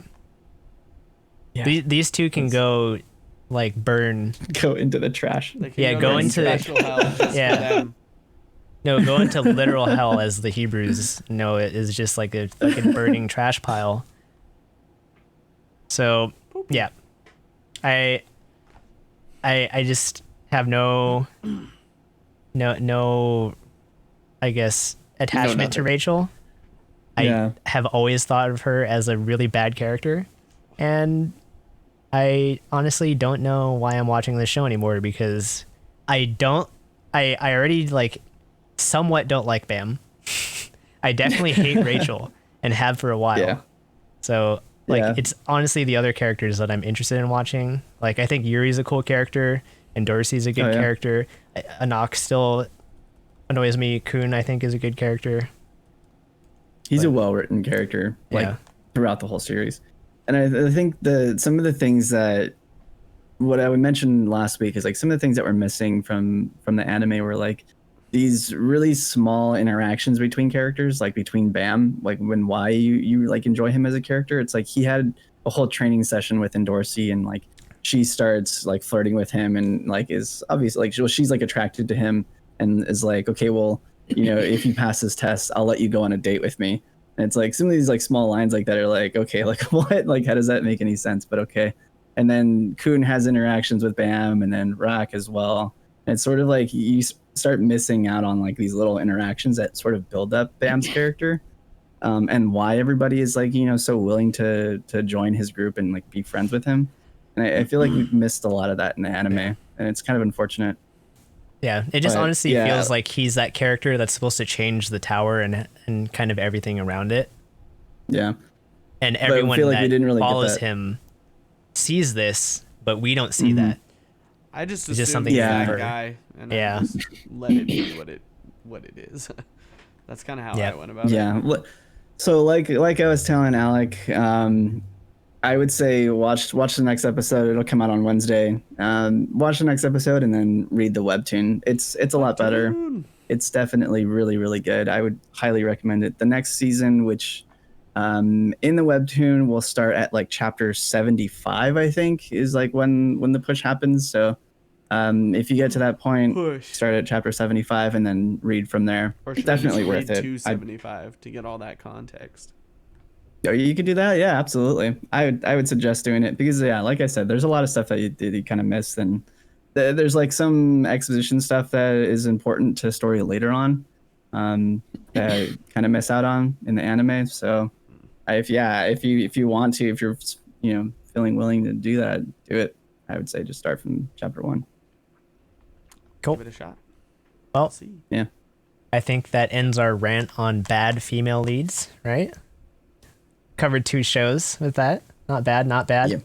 Well, they're bad, but that wasn't bad. So, on to our current airing shows. We have some finales here. But first, before we go into those, we have Kaguya Season 2, Episode 11. Ishigami, our boy Ishigami, we got his backstory. So, Best girl. what did you think, Drew? It's interesting to see because like I had some sort of thought that it's not like in Ishigami's character to go and stalk somebody, so I knew there had to be like more to the story, and it makes sense kind of like what happened. He had this kind of sense of justice, if you will, to make sure his classmates were getting fucked with, and then of course it takes a douchebag to kind of spin it one way and brand him as such. So it's kind of cool to see him get redemption, and also the other point here where you have like the student council kind of like brought him out of it, which is like I don't know, the whole time I was like, yeah, like student council, awesome, because you get like Shirogane stuff of like him going in here and basically like screw these dumbasses, come join me, we know you did the right thing. And then you have Kaguya at the end talking with Hayasaka, and they're like kind of plotting behind the scenes to make sure that Kyoko is there and stuff like that. So the student council is awesome.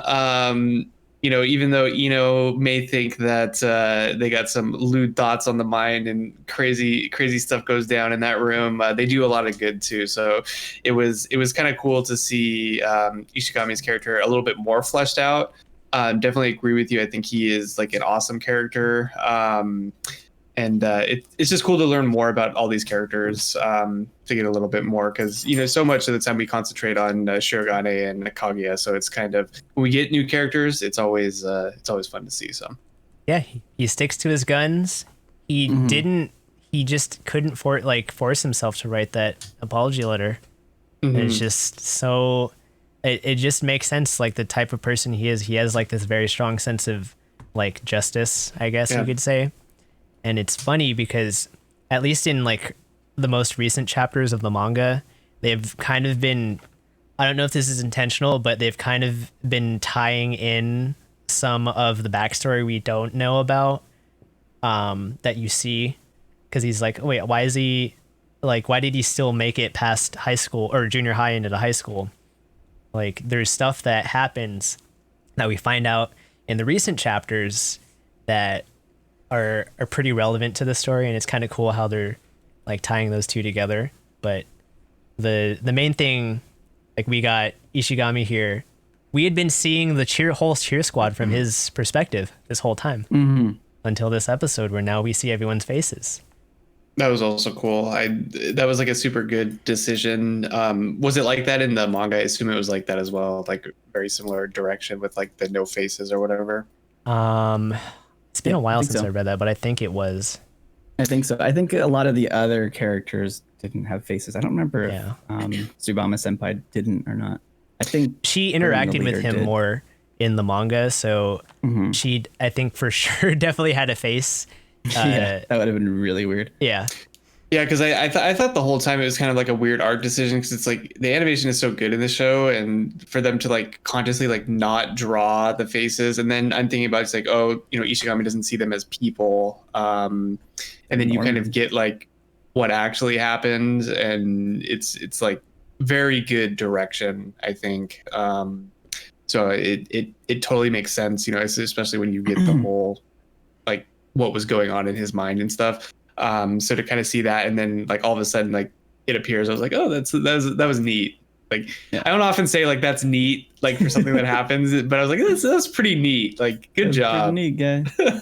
But yeah, that build up from like how he's like basically at like his emotional lowest point, and then everybody kind of rallies around him, and like despite the fact that he doesn't win the relay race, everyone comes around and like are genuinely like they feel frustrated with him, like they see him as like a companion, like a friend.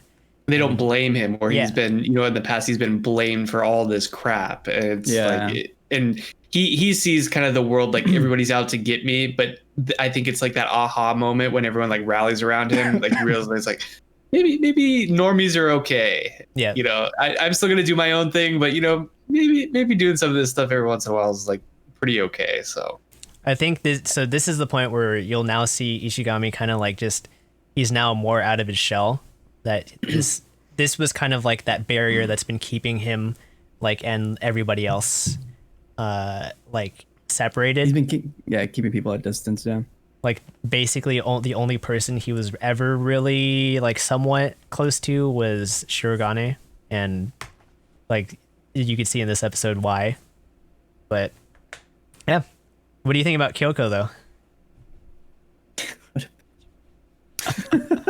it's like so like stereotypical like of the character, just to like, especially like a character like her, where it's just like, we sure showed him, what an idiot, like, Yeah. and then just be totally oblivious to Yeah. like all the What- other things that are What actually he actually happening. did for her.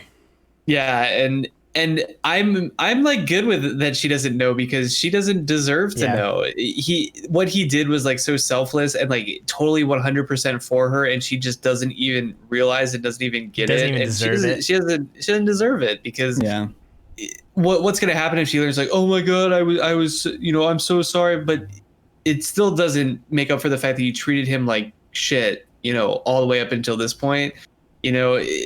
She never like, she just blamed him for this. She never like went up and, hey, what's your side of the story? Because obviously, he didn't tell what happened, and she doesn't give him any of the benefit of the doubt. She's just in her own delusion that the dude that she was dating was like, this awesome guy, when clearly that is not the case. So it's like she can go live in her delusion, and I'm glad kind of Kaguya like just leaves her to like, let her do what she's gonna do. We don't need to interfere with that.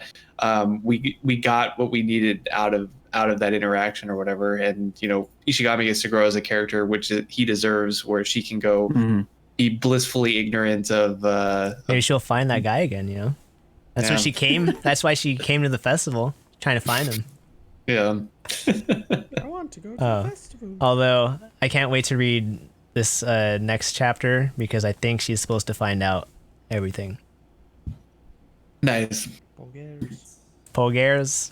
All right. Big Bulgarians. So What interesting thing that somebody pointed out on Reddit, well, besides the ED, was that the ED changes over the course of the show with Ino and Ishigami. It's like they end up smiling at the end of the ED, after they come to realizations and they their characters are developed. But somebody else pointed something out that was interesting with the manga, is that the current arcs have been like reflecting what is happening in the show. yeah, Um, that's what I was talking about earlier, because like they're doing the festival here, and then they're kind of covering more backstory that we didn't see before in the manga. Right. And I think somebody asked Aka on like Twitter, and he was like, I'm loving the anime right now. He's like I'm more of a fan of the anime than the manga right now. He's like, but I can't say that. That's not fair. So he's been, I think that this is definitely, they're An working influence. closely. So Yeah. yeah, absolutely. So it's good to see that he's also passionate about the anime as well. The anime has been very good, despite the fact that I think they wasted time in the first like maybe 2 or 3 episodes, but like Yeah. honestly, like since then it's just been kind of going full cylinder, right? So Well, and we nitpick the shit out of it too. Like It's just- to be fair. it's just like coming, like, at least from Mark and my perspective, we know what's supposed to happen, and it's like we want to get there and be like, well, these first couple episodes are kind of just like preventing us from getting there.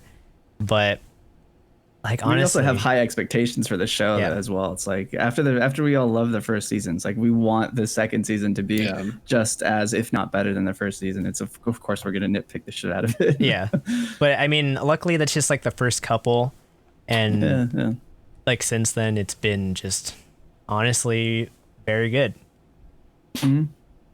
Yeah. Cool. Well, one more episode of that. Let's get into the finales. So, Drew, Kakushigoto, that had its final episode. What'd you think of the series?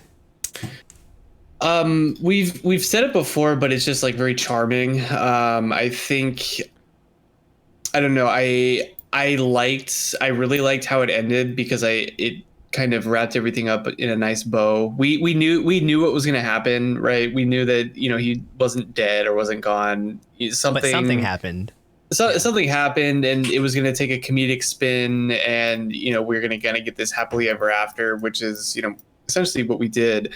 I think the main point of the show is to show, like, regardless of like what you do or what you're embarrassed about, your family's always going to love you. And like seeing that told from like a father's perspective, I think is really, really cool, especially being guys. I think we can relate to that.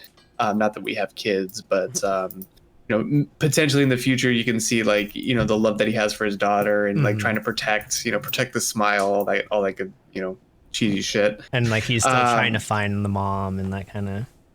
Yeah, because I mean, like if you put yourself in that situation, what would you do? And it to me, everything makes sense with like what he's doing. It's unfortunate that there had to be kind of like that downturn, as she's growing up, but at the same time, he did everything in his power to make sure that she grew up as like a normal person. And then for her to finally realize, like, even though he seems so happy when he's drawing and creating manga, for her to have the realization, he even says that he's like, I just want Hime to grow up big and strong. Like, that's the one thing that I've always wanted. And so for like her to have that like big time realization at the end is like super touching and heartwarming. So. Because it let her become like that little girl again, essentially. Yeah. And it's also going to free her to pursue like what she wants to do, because Goto was like always living in the shadow, I think, of his father-in-law and probably of his wife and their art, but he still pursued like what he wanted to do regardless of that. And we kind of get a glimpse of that with Hime. She wants to draw like shoujo manga. It's not like dick jokes and stuff like that, but it's something that she thinks that she should hide from him. But she's now free to kind of pursue those things because of the realization that he I don't care what you do, I'll support whatever you do, because you're my daughter, and that's what I need to do. So overall, like, super charming show. Did not really expect it to be this, but glad we stuck with it and were able to watch it through, because the jokes were there. It's like, it's not like overtly funny, but it's just like, it's like kind of cute, and the gags are good.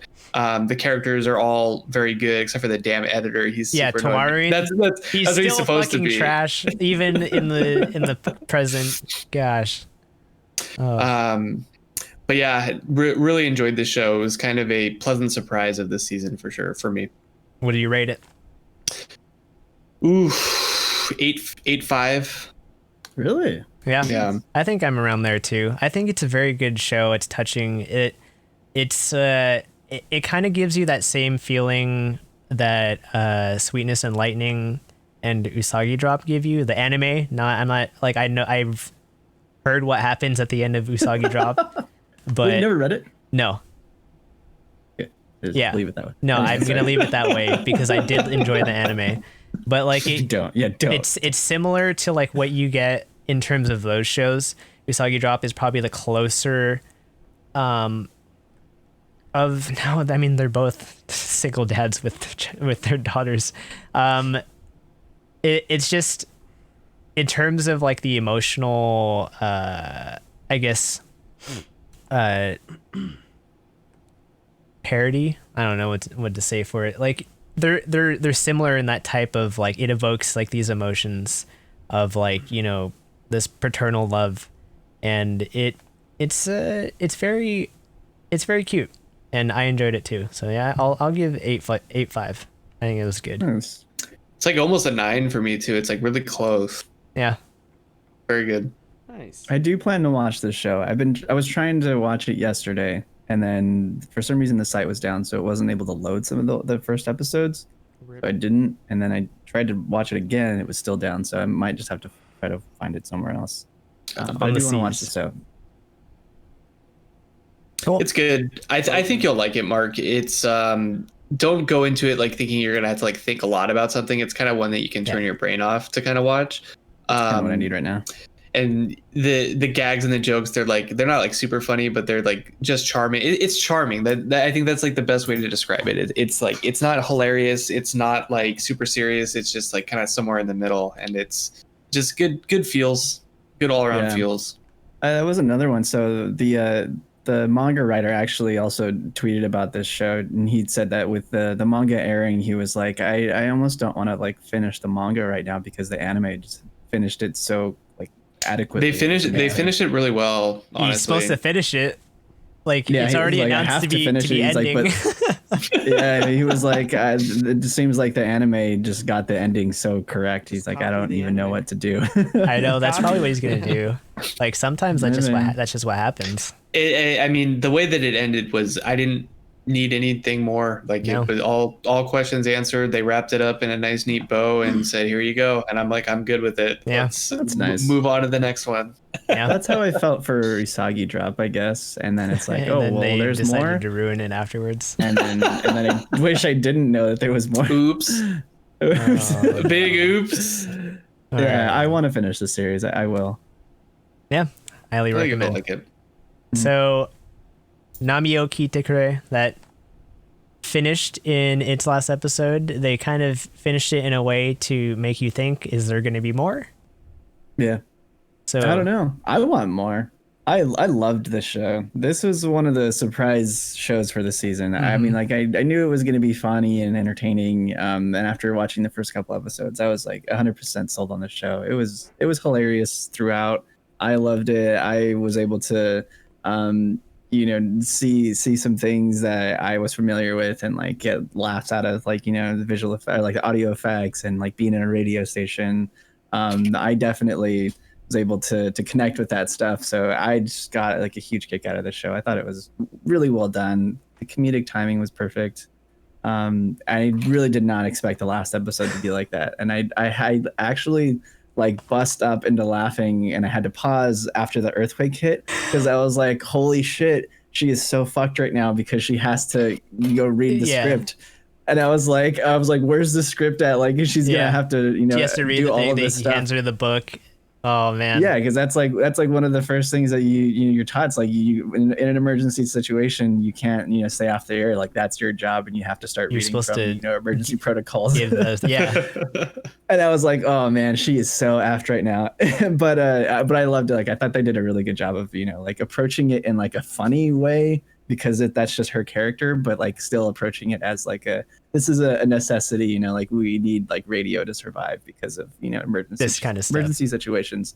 Yeah, so I thought it was touching that the way that they ended it. But yeah, who knows if there's going to be more? I would I love hope- to see more.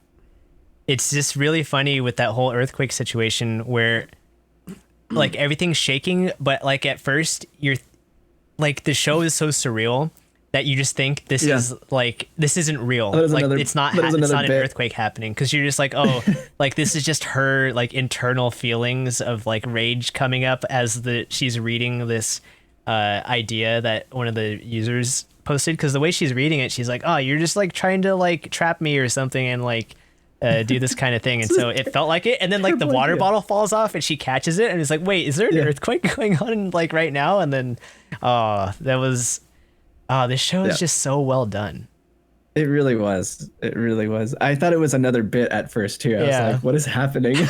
Because they've done that so many times throughout the season. It's like there's something random will just start occurring, and then it goes into some fantasy of hers that it doesn't actually happen, or it does, where she saves some dude.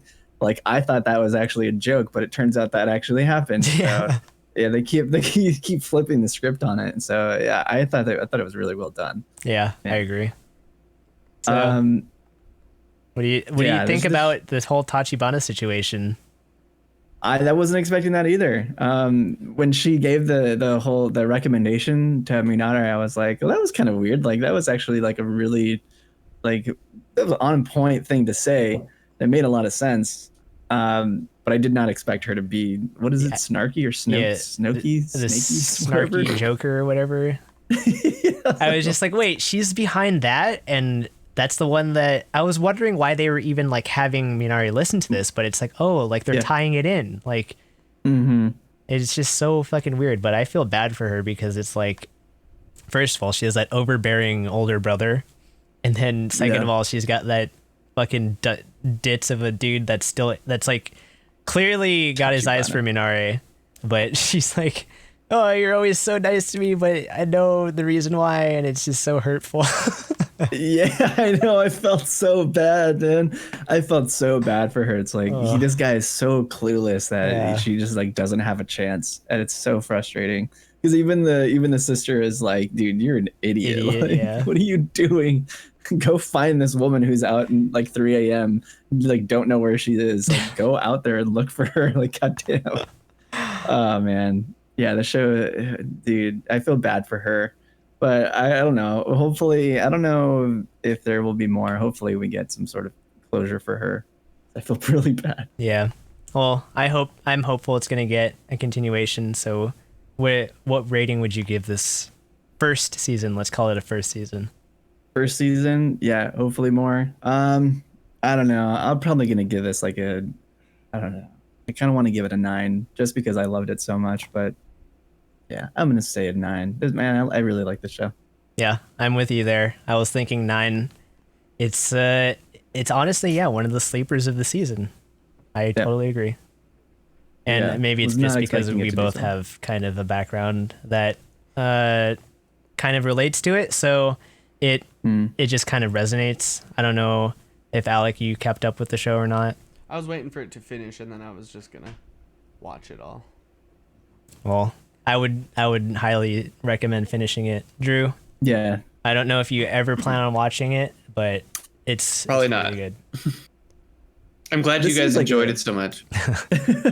This seems like a show that would be like super easy to just binge watch and just kind of Yeah. get through, and like you can pay attention to like some of the gags and then get them and like, laugh, and then just like not pay attention for a couple minutes, Yeah. and then you're not going to lose out on much, but it's still like an enjoyable show to just like power through it. It was consistently consistent, and then voice acting was amazing. Yeah, absolutely. Yeah, I think that's what elevates the show so much for me. Yep. Same here. So, last finale, My Next Life is a Villainous. That ended. They announced the second season, which I'm glad for. Honestly, this was my other sleeper of the season. I like this and Namio. I feel like every week I was watching it, I was just entertained. I don't really have any complaints for either show. Like, maybe My Next Life as a Villainous isn't everyone's cup of tea, but it's just one of those shows that if you just give it a shot, like you may enjoy it. Yeah. It's just so like just fun. It's fun, it's funny. There's just a lot of stuff about it that like I can't really find like too many issues with because it's that type of show. I'm not like taking it in like this isn't Rising of the Shield Hero, right? Like I'm not taking it on like that level of seriousness. So it's like there's a lot Yeah. of things that you can like let slide that and just you enjoy it. So I don't know if you Yeah. finished this, Mark, or not. I'm like 2 episodes behind. So the thing with the show is like I enjoy the show, and I enjoy watching it, but it doesn't make me want to watch the next episode, if that makes sense. It's like when I do finally sit down and start watching it, which I'll probably just watch the last 2 episodes like together. I know I'll enjoy it, but I'm not looking forward to watching the next one or having to wait for the next ones. So I think that's probably why I stopped watching it for like 2 weeks. Like, because I just kind of want to just get through it. But it is an enjoyable show, though. I do have to admit, and it's definitely a different sort of like isekai slash harem show, and it's like this weird combination of both that it sort of flips things on its head, because it brings up things that you're like kind of not expecting, and in like a really funny way. Yeah. And I think that's sort of what's been missing in like a lot of like isekai shows. It's like it's been done, time and time again, and it's like now we need something different. And I think this is like that thing. It's like it's very different than most of the other ones, and I think it does it well. It's So, sort of yeah, parodies I think it's it been too. Right, Semi. yeah. It's just kind of parodying it. So Yeah. I think it's a good show too. I'll finish it and then give final thoughts on it. Cool.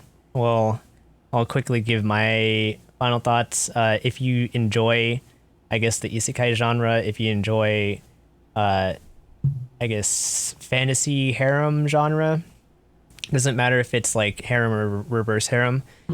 Like, this is just the type of show that kind of cuts all the bullshit out and then just gives you all the parts that you can just sit back and relax and not really think about anything. So in terms of entertainment value, I find that this one's very high. So like, I want to give this a 9. Just like it's not like a show that there's a lot of substance to it, but at heart, it's a very nice show about like developing relationships with the people around you and appreciating like the friends that you have. Yeah. Yeah, absolutely. I think it's like a weird take on like relationships too, because she's trying not to fuck things up. Yeah. But she's also making like these correct decisions in bringing people closer to her, Yeah. like closer together and closer to her, which is like, it's like a weird mix because people start taking it the wrong way, or like people start thinking too into it, but really she's just like trying to be a good person. Yeah. So it's nice seeing that sort of like dynamic where somebody's really just trying to make sure that they don't end up dead or exiled, but still also like caring for people and making like good choices, and then these people who are like therefore coming together because of that.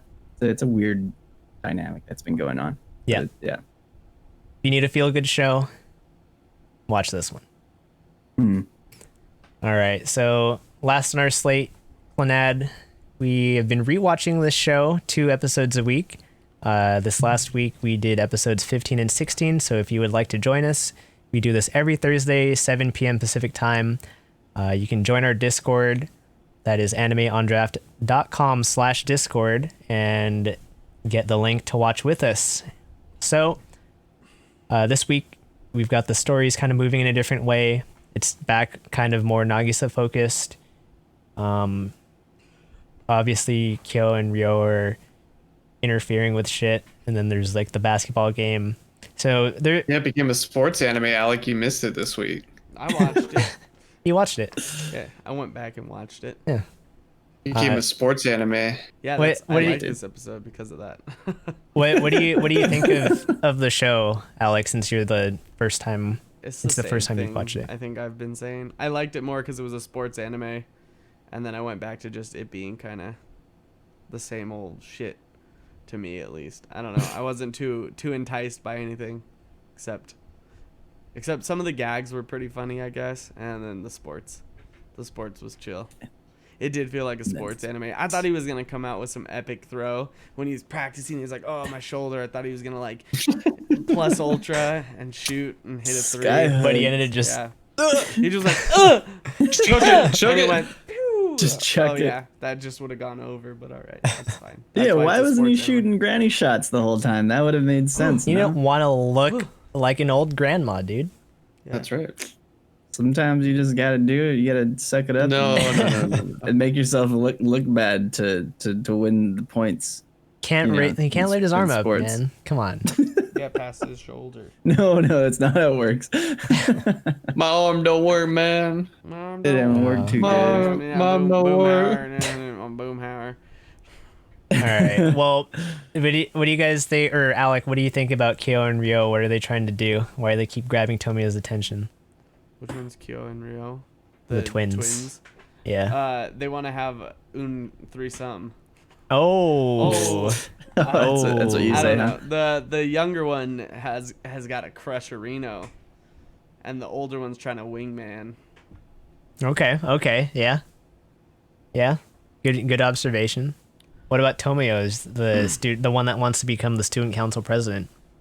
She just wants the D. Okay. No wingman. No wingman. Cool. She's gonna be No the next, wingman. next one of the Only- love interests. Well, she could probably Only. beat him up into submission, right? Yeah, So. probably. Yeah. True. He But she might doesn't like want to it. be Ringo, so Oh no.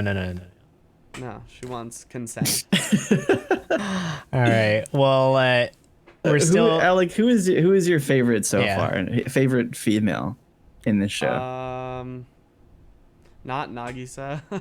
Not. I who- mean, like, I Fuko. like the Fuko. older twin, the fucking one who can beat people up, and the violin girl. They're probably my three favorite. I don't know if I have a favorite of the three, but probably all three of them are equal. So you like Kyo, Tomio, and Kotomi. Yeah, yeah, those ones. Oh. All right. Well, let's see how Dozo. that changes as the series goes on. Like I once don't we like get past any of all them. of this slice of life stuff. Yeah, we'll, when it we'll see becomes a your real opinions. story, I'll maybe have more opinions. But right now, it's just like whoever's the least annoying, and it's definitely not Fuko. It's the pig. Yeah. The pig is my favorite female. Booey, Oh. booey, Booey. booey, booey, Yeah. booey. Yeah, what is with Fuko? She just like shows up, has nothing to say or do, and then She just shows up disappears. Has the You were at magical my girl wedding. concentration. Or my sister's wedding. Wait, so were you? Okay, bye. Yeah. Okay. I already didn't Beautiful. like you, and now What I was definitely that? don't like you. Please go away. Who was that? I don't know. And I'm just Like, wait, did just you see ignore that? You her. saw that too? Oh no. you, Oh god, she was Did you just see holding that? a fucking wooden star. I think the most important thing that we learned in this episode is that there is tiramisu juice. Oh yeah. That was disgusting. looking. yeah, we couldn't stop mentioning that. We're like, what is that? Like, we just keep talking about it. Yeah, no, Is it's that just just- like there's just Drew is like, what is that? There's like an Italian flag on the juice box, and then we're like going like, what is it, like tomato juice maybe?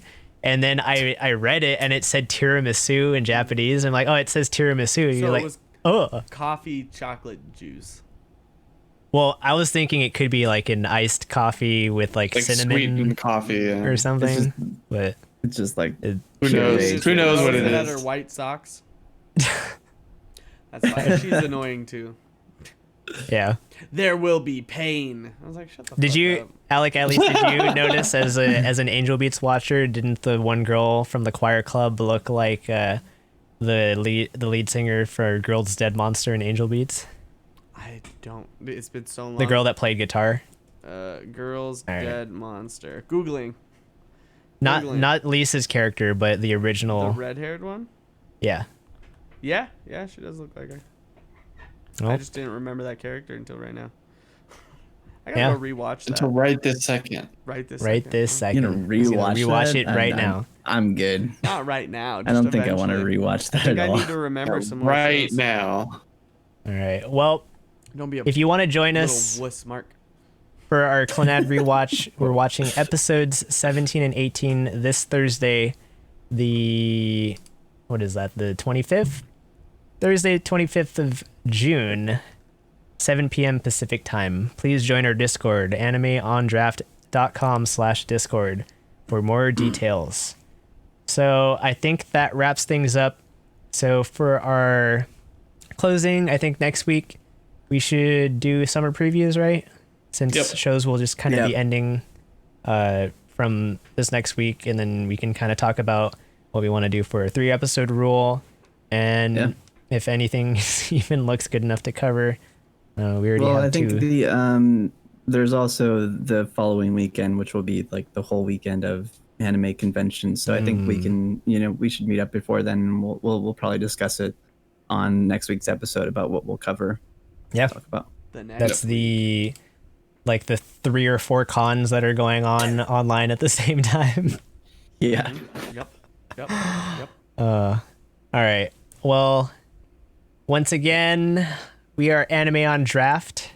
Please visit our website, animeondraft.com. You will find everything, links to our previous episodes, our Discord, animeondraft.com/Discord, all of our social media, our Twitter at Anime on Draft, Instagram, Anime on Draft Podcast, and then our YouTube, Anime on Draft. On any podcast service, you can just search for Anime on Draft and find us there. And our Twitch is twitch.tv/animeondraft. If you are watching live with us right now, thank you for being here. And we hope to see you next week as well. And if you like the show and are a new watcher or listener, please give us a follow, turn on notifications to see when we go live. Right now, our schedule in the chat, or not the chat, in the channel information shows that Mondays starting around 7 p.m. is our current scheduled stream date, and then our alternate date is Tuesdays around the same time. Really depends on our actual work schedules day to day. And then if you have any comments, concerns, you can always chat and then live, and then you can contact us at contact@animeondraft.com or on our contact page on our website. Feel free to give us any comments, suggestions, anything you want to see us talk about, anything you want to see us watch, suggestions for what we can do on the show. You can do that there, or you can do it on our Discord. So if you are listening to us as an audio only listener, I guess that makes sense, please give us a 5-star rating on your podcast service of choice. If you like us enough to do that, please maybe write something. We'd love to read what you think about the show, and maybe you'll hear it on the next episode. So yeah, without further ado, do you guys have any final thoughts for this week?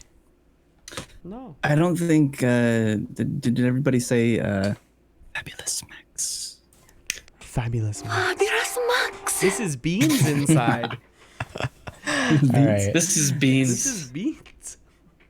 Cool. Well, I think that wraps up this week's episode. So without Bye. further ado, adieu. Bye.